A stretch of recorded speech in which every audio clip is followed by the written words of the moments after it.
RadioMD. RadioMD.com. Listen. Melanie Cole's Health Radio is on now. You know, some of us love to wind down at the end of our day with a glass of wine. And during the holidays, I even saw a Facebook post that said, "Dear liver, this is going to be a rough month. Stay strong."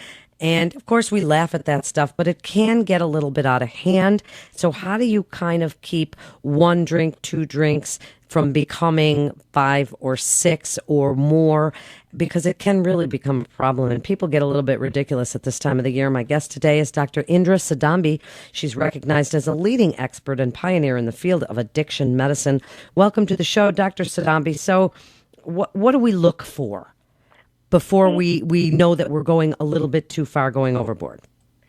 What we need to look for is, first and foremost, to look at what is our buildup. This is the initial phase that the stress starts accumulating in us. You know, what does that mean? A buildup could be a place, person, or things, that push you over the line. Whatever makes you overwhelmed or stressed out, you need to identify the problem and then be able to jot it down. Just write down what stresses me out, what bothers me, so you can really look at the list and plan yourself ahead of time. And then once you have the plan, then you would be able to identify the triggers when the triggers come by. So you're in a party and, your stress or your buildup is, I am a recovering alcoholic. I don't want to be drinking in this party.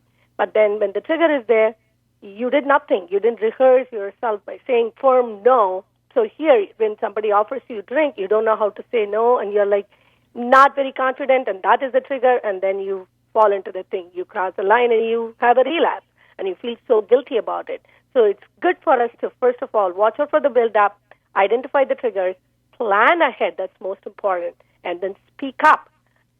Look for a support network and choose your events. You don't have to go to every, party that you've been invited to. You're not obligated to attend every event. So you can just pick and choose which one you can attend. And that will be the best, work to do before you getting into a relapse. Okay, so Dr. Sadambi, you're talking about people that are alcoholics and they're going to parties and it's really difficult and the stress and the triggers. But what about those people that do drink socially and they're not considered an alcoholic? How do they know when too much is too much? I mean, obviously getting to the point where you throw up or dizzy, lightheaded, can't drive. But how do we know if it's starting to build up? Is 2 glasses of wine too much? Because I'm